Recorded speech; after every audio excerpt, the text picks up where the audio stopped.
Inspired by true events spanning from the 1940s to the 1980s in France, the story draws inspiration from the life of Lucio Urtubia, a Spanish anarchist, bricklayer, and bank robber based in Paris. Lucio was notorious for orchestrating a significant scam targeting America's Citibank. Hey guys, welcome back to I Am Movies. Today we're looking into the 2022 Spanish crime drama film called A Man of Action. But before we jump into the details, make sure to show us some love by liking the video and subscribing to the channel. Now let's get right into it. The movie begins in Cascante, Spain, where a teenage Lucio Urtubia watches his father suffer from a sickness that causes him severe pains. Lucio was born into a poor family alongside his elder sister, Satur. After their father fell ill, Lucio was the one sustaining the family by stealing food for them to eat.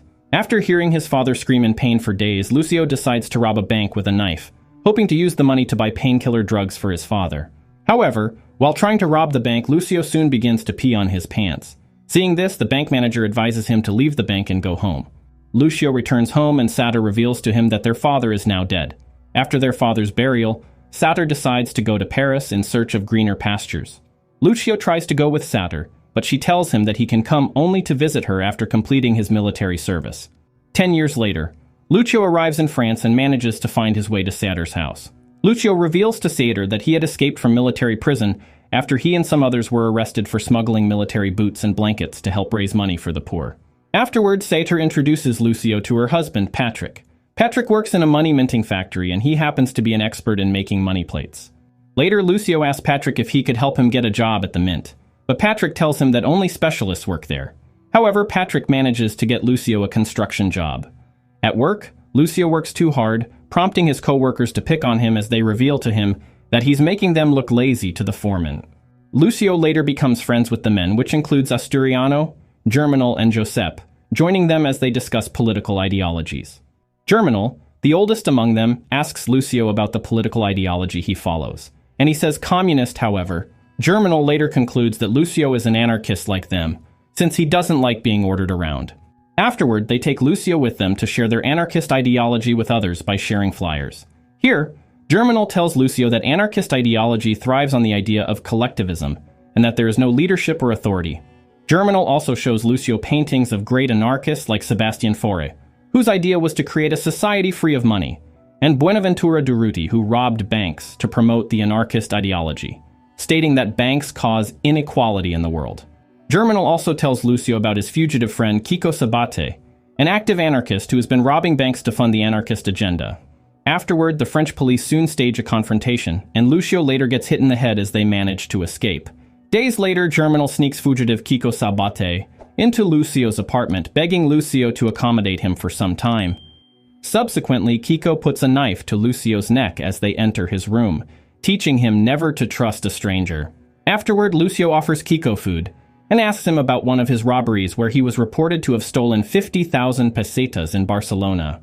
However, Kiko tells Lucio that he only stole 30,000 and not 50,000 as reported in the news, stating how corrupt the banks can be. At the end of their discussion, Kiko picks interest in Lucio, and the two soon begin to work together to rob banks. On their first robbery together, they steal a huge amount of money and manage to escape in a taxi. Kiko later reveals to Lucio that he always shares the money he steals into 3 parts, one part for the movement and local anarchist, the second part for anarchists in prison and their family, while the third part belongs to them. Afterward, they buy a car, and Asturiano joins them on their next robbery, serving as their getaway driver. After the robbery, several police vehicle gives them a hot chase, but they manage to escape after Germinal shoots one of the police vehicle's tires to obstruct the rest.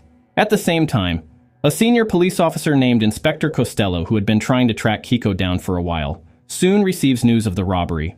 Afterward, Costello learns that the people who came to rob the bank had Spanish accents, and he immediately knew it had something to do with the anarchist movement.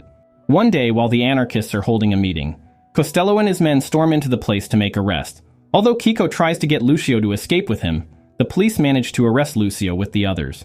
Afterward, Costello puts the arrested suspects on a line, and the witness manages to identify Lucio as the robber.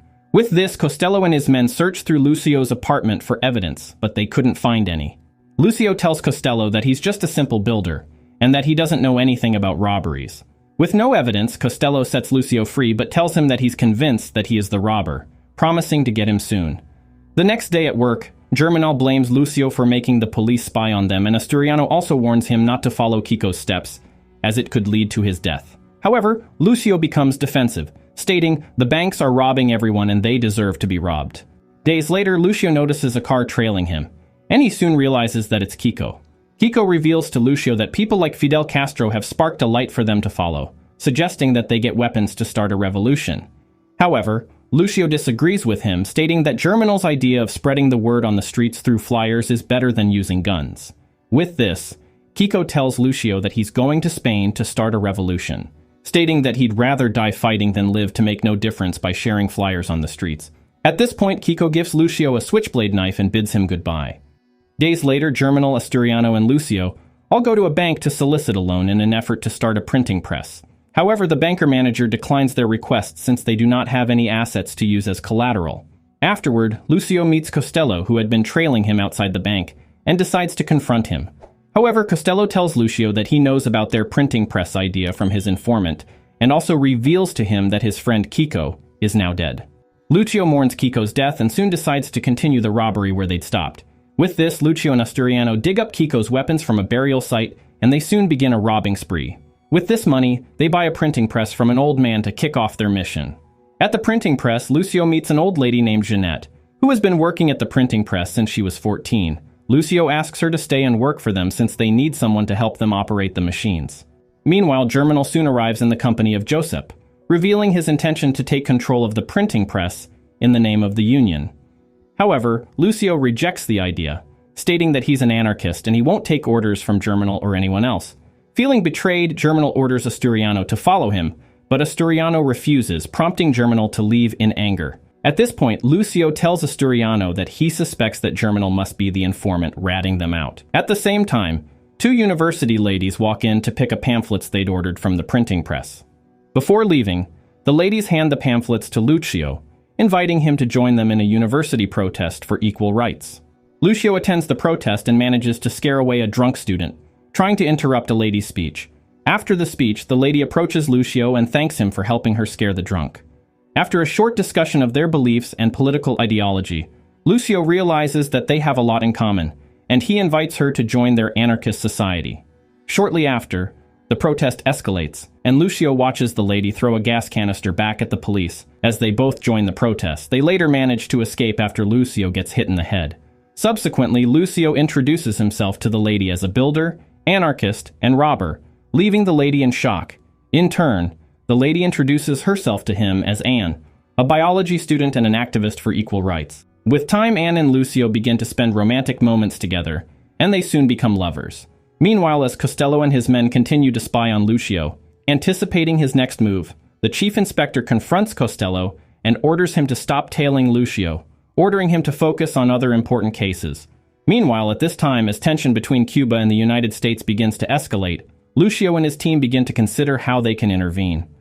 After a while, Jeanette suggests that they can print fake versions of almost anything, and they decide to print fake dollar bills. Lucio and Anne approach Patrick, who had just lost his job at the minting factory, and they manage to convince him to join them. Soon they begin to make fake dollar bills and subsequently exchange them at banks. With every successful exchange, Lucio splits the proceeds into 3 just like Kiko had thought him to do it. Shortly after, Anne reveals to Lucio that she's now pregnant, and they both celebrate the coming of their unborn child. At this time, Lucio visits the Cuban ambassador to France, revealing his plans to help them fight against the banks in the United States of America by flooding the market with millions of fake dollar bills. Lucio asks the ambassador to speak to Castro about it, but she tells him that it's impossible, stating that her calls are now being monitored. However, the ambassador reveals to Lucio that Castro will be around in a few weeks, as he will be making a trip to the Soviet Union. Weeks later, Lucio meets with Castro at an airport's toilet where he shares his plans to destroy American banks. However, Castro reveals to Lucio that the United States is too powerful and rich to be destroyed by the circulation of fake dollar bills, adding that a flea cannot kill an elephant. As Lucio attempts to leave the airport, Anne stops him, revealing to him that someone has ratted on them. Soon they spot Costello's men approaching from all directions, and they decide to spray the fake bills to create a distraction. They quickly swap their coat, and Lucio managed to escape outside. However, the chief inspector spots Lucio coming out of the airport, and he soon gets arrested. Lucio soon gets locked up in prison where he meets a man named Charlie. One day, during lunch, Charlie gets stabbed by another inmate, but Lucio defends him, saving his life. Afterward, Anne introduces Lucio to a young lawyer named Thierry, who promises to get him out soon. However, months later, Lucio receives news that Anne has just put to bed. Luckily for him, he gets released on conditional bail, and he quickly rushes home to see his wife and newborn daughter, Juliet. 8 years later, at a time when checks are just becoming popular, Lucio receives a traveler's check for the first time as payment.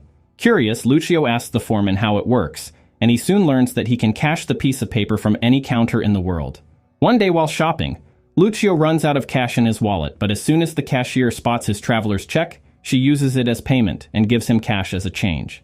Surprised at this, Lucio recalls the team, revealing to them that they'll now be printing fake traveler's checks from Citibank, the biggest bank in America at the time. Patrick agrees to help them create the plate as long as his wife doesn't find out. After forging a perfect traveler's check, Lucio successfully cashes it out at a bank, and they soon begin to mass-produce the traveler's check.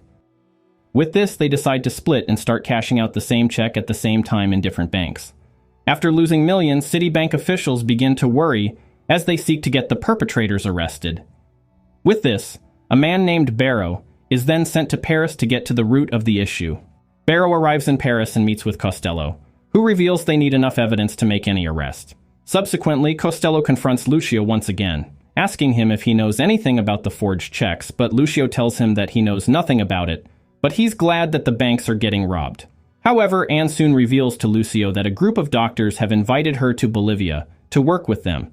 Anne cites this as an opportunity for Lucio to have a fresh start, but Lucio refuses to leave, stating that he's determined to make the banks pay for their crimes first. After Juliet's 8th-year birthday, Anne once again asks Lucio if he'll be going to Bolivia with them, stating that she has made up her mind to leave with or without him. Anne further tells Lucio that no matter the amount of money he robs, he can't win the bank. However, Lucio tells her that he wants to at least prove to them that they cannot be easily defeated. Later that night, Lucio sneaks out of his house to meet with the rest of the team. At the printing press, they reveal to him that banks are now refusing to cash in checks. With this, they decide to sell the remaining 30,000 checks on the black market. With this, Lucio goes to meet with his old-time friend Charlie to help them get a buyer. Days later, Charlie introduces Lucio and Asturiano to an American buyer named Tony Greco. After checking the sample they brought, Tony Greco agreed to buy all the checks for $1 million. Lucio agrees to seal the deal on the very day his wife and daughter will be leaving for Bolivia.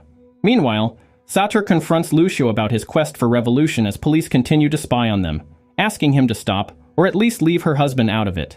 Jeanette also quits on the spot, stating that she can't afford to spend the rest of her life in prison.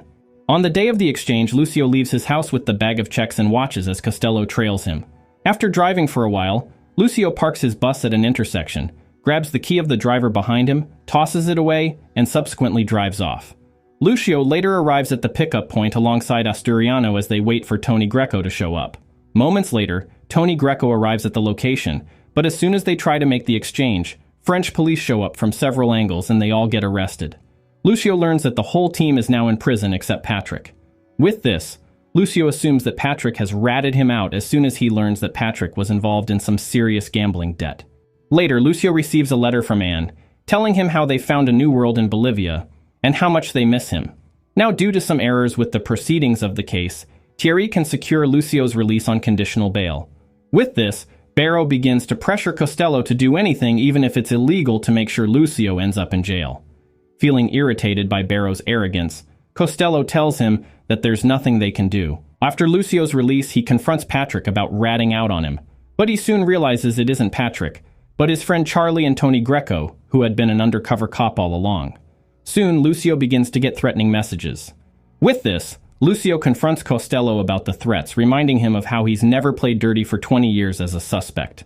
However, Costello reveals to Lucio that the threats are coming from the Americans because they think they can do whatever they like. In a twist of event, Costello tells Lucio to go teach them that they can't. The following day, Lucio notices that he's been followed, and he soon begins to run. After a while, he switches clothes with Asturiano to deceive them. Afterward, Lucio decides to print a new set of fake checks, and Barrow soon begins to get reports of the fake checks appearing in different parts of the world. With this, Lucio soon becomes a fugitive again, and he soon gets arrested while using a payphone to call his wife and daughter. While in detention, Lucio decides to strike a deal with Barrow, requesting a certain amount of money in exchange for the plates he uses to print them. Subsequently, Barrow agrees to the deal and Lucio later brings the remaining checks and the plates to him in a hotel. Afterward, Lucio tells Asturiano and Jeanette that the flea just bit the elephant, as they celebrate getting paid an undisclosed amount of money. With this, Costello tells Barrow that the biggest bank in the world just got defeated by an ordinary bricklayer. But Barrow tells him that it's a win-win situation. Lucio finally reunites with his family in Bolivia, dedicating the rest of his life to helping others. As the movie ends, Lucio's story became famous, and he was compared to a real-life Robin Hood. If you'd like to see us recap any other movies or topics you have in mind, just drop a comment and let us know. And don't forget to hit the like button, share this recap, and subscribe to stay updated for the next one. Until next time.